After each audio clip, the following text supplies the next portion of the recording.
The relationship between President Trump and Elon Musk implodes on the public stage. I'm very disappointed because Elon knew the inner workings of this bill better than almost anybody sitting here, and he only developed the problem when he found out that we're going to have to cut the EV mandate. What's at the center of the epic clash? I'm Daily Wire executive editor John Bickley with Georgia Howe. It's Friday, June 6th, and this is Morning Wire.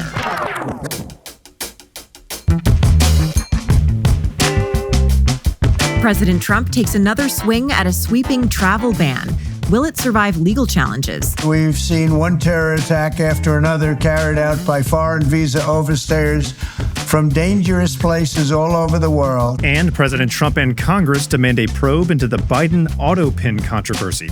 Who signed off on major policies and was Biden aware? This investigation's moving at a rapid pace, and you know that there's been a ton of information that's come out in the last 7 days. Thanks for waking up with Morning Wire. Stay tuned. We have the news you need to know. When my sleep was off, it felt like I couldn't show up as my best self. I spent night after night tossing and turning, waking up exhausted, and making it hard to keep up with the latest headlines. That's when I found Beam's Dream Powder. Beam is proudly founded in America and run by people who share our values, hard work, integrity, and delivering results. It's a healthy nighttime blend packed with science-backed ingredients shown to improve sleep so you can wake up refreshed and ready to take on the day. And unlike other sleep aids, there's no next day grogginess, just great, restful sleep because Dream is made with a powerful blend of all natural ingredients, reishi, magnesium, L-theanine, apigenin, and melatonin. I especially appreciate that Beam is an American company, both built and operated here, so a purchase supports hardworking Americans committed to doing things the right way. Here's the deal. Beam is giving our listeners the ultimate Patriot discount of up to 40% off. Try their best-selling Dream Powder and get up to 40% off for a limited time. Head over to shopbeam.com/wire and use code WIRE at checkout. BEAM.com/wire and use code WIRE for up to 40% off. Sleep better, wake up stronger, and show up ready for your family, your work, and your country. Because when you're well-rested, you're unstoppable. And this country needs more people like that. The once cozy relationship between President Trump and Elon Musk is quickly deteriorating, all in public view. Daily Wire Deputy Managing Editor Tim Rice joined us yesterday to talk about this feud, but things have escalated dramatically since then. Tim, things are getting pretty ugly here. What's the latest? Yeah, ugly to say the least, John. The president and Elon are reaching a real fever pitch, trading barbs on their respective social media platforms. Trump posted several times about Elon on Truth Social yesterday, saying he was wearing thin and claiming he asked Elon to leave the White House. Trump also implied that Elon was not actually mad about the big, beautiful bill, but is really just trying to get back at Trump for revoking the Biden administration's electric vehicle mandate. Trump says the Tesla founder just went crazy after Trump lifted the mandate, which, quote, forced everyone to buy electric cars that no one else wanted. Meanwhile, over on X, Musk denied Trump's claims, said he was going to start his own political party, and accused Trump of being in the Epstein files. He's also pulling up statements from Trump and House Speaker Mike Johnson warning about the dangers of the national debt, essentially accusing both men of flip-flopping on what he's now calling the big, ugly spending. Yeah, not sure if that name's going to stick or not. But look, this all started with this big, beautiful bill, or the big, ugly spending bill. That bill is now in the Senate's hands. In fact, the president recently sat down with the Senate Finance Committee to get the bill to his desk. Where do things stand now? Well, things actually look to be going pretty well, actually. To get the inside scoop, we talked with one of the senators who was in that meeting with Trump, Republican Senator Roger Marshall, and we asked him about the sticking points he needs to address to get to 51 votes in the Senate. Well, I still think the emphasis is, I think the bill's 95% there. The House has done a wonderful job trying to balance ultra-conservatives like me who want to work towards a balanced budget, as well as those people that are from blue or purple districts as well. I would like to see us cut a little bit more spending. I think the House came in about $1.6 trillion. I'd like to get towards $2 trillion of cuts in spending. They didn't make all the Trump business taxes permanent. I'd like to go after that as well. I think that there's still a lot of waste, fraud, and abuse setting out there in Medicaid in particular. Look, we want to protect Medicaid for those who need it the most. We want to protect Medicaid for those in nursing homes, those with disabilities. But right now, over 90 million Americans are on Medicaid. And amongst those are about 7 million healthy American men of working age as well. So let's help those folks find a job. And so I think it's very, very feasible. Now, the deficit is obviously a massive issue for the GOP. The CBO claims that the bill will raise the deficit by $2.4 trillion in 10 years, but Treasury Secretary Scott Bessent says they've got it wrong and it's actually going to save money. We asked Marshall who got it right.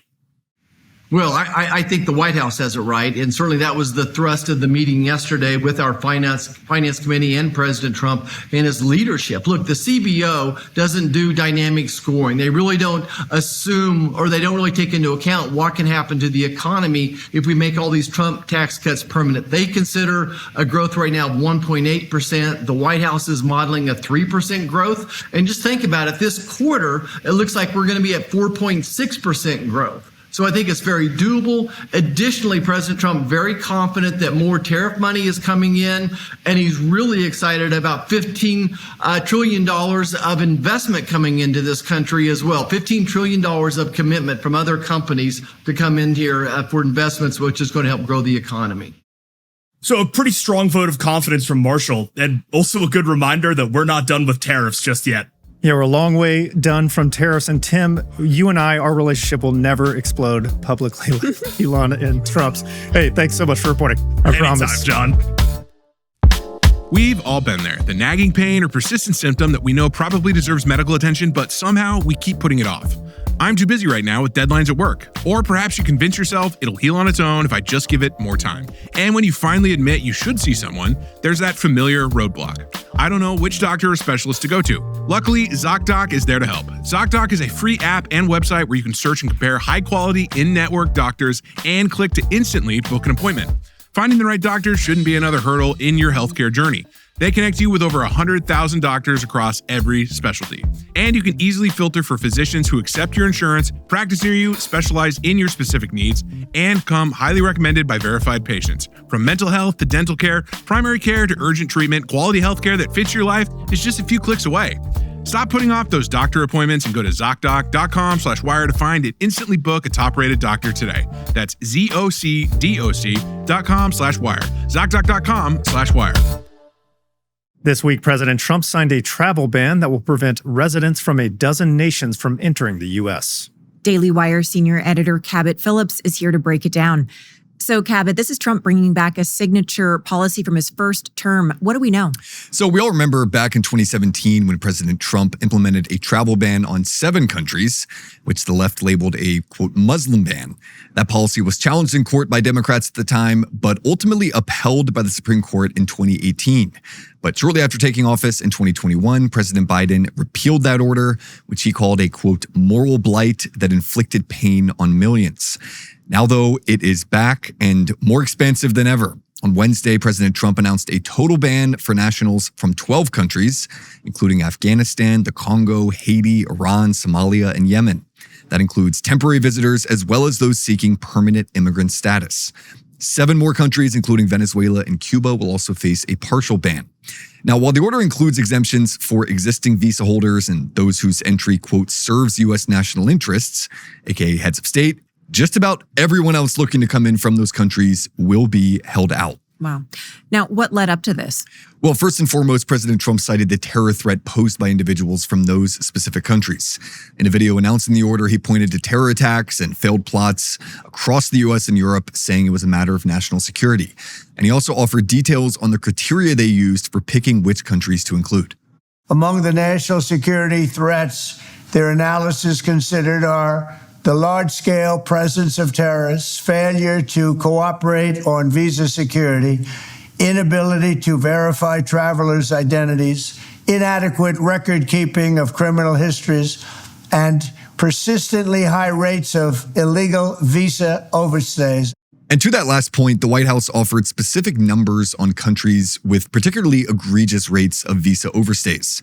For example, 29% of Afghanis here on student or worker visas have overstayed those visas and now live here illegally.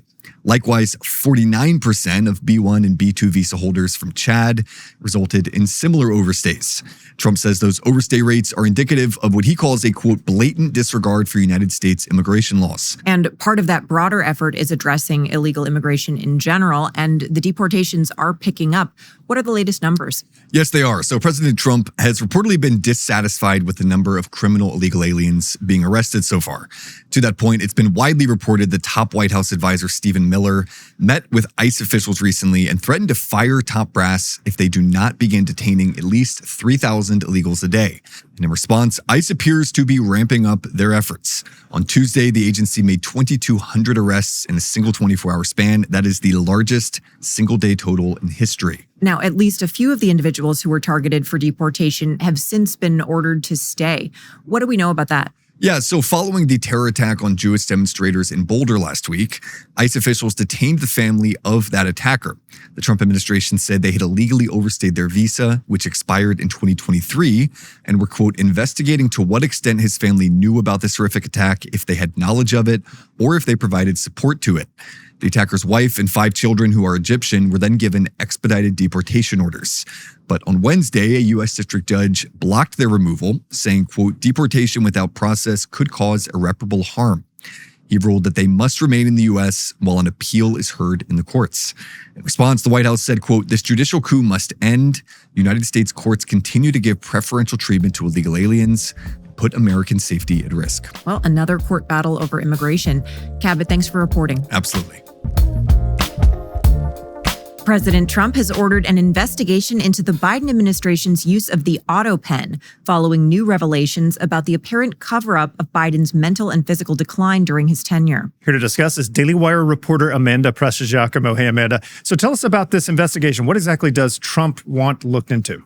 Yeah, Trump signed a memo on Wednesday calling on Attorney General Pam Bondi to lead an investigation into the Biden administration's use of this auto pen. This signed Biden's signature mechanically. He wasn't physically doing it himself. The investigation will look at whether staffers who are not named unconstitutionally exercise the president's authority while deceiving the public about Biden's mental and physical state. The investigation will look at which policy documents were signed with the auto pen and who directed the use of the auto pen.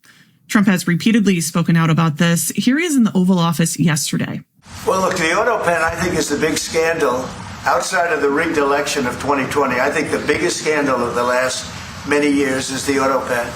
And who's using it? I happen to think I know, okay? And I can tell auto pen easily. I can look at it like 2 little pinholes from pulling the paper, right? You always see the pinholes. Trump also underscored that during Biden's tenure, the White House issued over 1,200 presidential documents. He appointed hundreds of judges to the federal bench, and he issued more pardons and commutations than any administration in U.S. history. Right. Now, as for Biden, we have received a statement about this investigation. He said on Thursday that he is the one who made decisions about pardons, executive orders, legislation, and proclamations. And Biden added, quote, any suggestion that I didn't is ridiculous and false. All right, so a denial from Biden, unsurprisingly. But this is not just coming from Trump. We also have congressional investigations into auto pen use. What's the latest there? Yeah, there was a hearing just this week led by Chairman of the House Oversight and Accountability Committee, Republican Rep. James Comer. Testimony from Daniel Turner, the founder of Power the Future. This caught a lot of attention as he described the gravity of this controversy.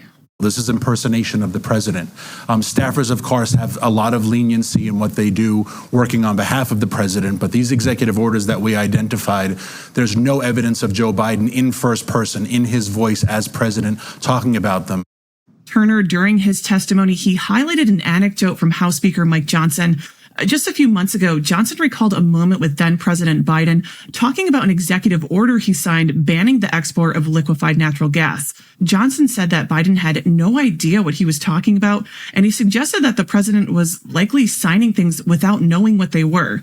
This moment has been amplified by critics who believe that the auto pen was being inappropriately used because Biden was so, frankly, out of it. He genuinely did not know what he had signed. And I walked out of that meeting with fear and loathing because I thought, we're in serious trouble. Who is running the country? Like, I don't know who put the paper in front of him, but he didn't know. Now, while there's all this heightened attention on Biden and his closest staffers, his White House press secretary, Karine Jean-Pierre, she recently revealed that she's leaving the Democrat Party and she's selling a tell-all book about her time in a, quote, broken White House. Now, while she was press secretary, Jean-Pierre was one of Biden's biggest defenders. She repeatedly dismissed questions over Biden's physical and mental state. Here she is in July of 2024, right after Biden dropped out of the presidential race. Who ordered White House officials to cover up a declining president. It is not a cover-up. I know that is the narrative that you all want. It is not. Listeners might also remember that Jean-Pierre called videos that documented Biden's decline misinformation and, quote, cheap fakes. That was a term the legacy media repeated over and over again at that time. Amanda, thanks so much for reporting. You're welcome. A quick programming note. A lot of you have asked for it, and we're bringing it back. Morning Wire's afternoon update is coming back, but with a few tweaks. So look for Evening Wire in your podcast feeds on weekdays at 5 p.m. Eastern Time, starting on Monday, June 9th. Thanks for waking up with us. And if you're watching on YouTube, don't forget to like and subscribe. We'll be back tomorrow morning with more news you need to know.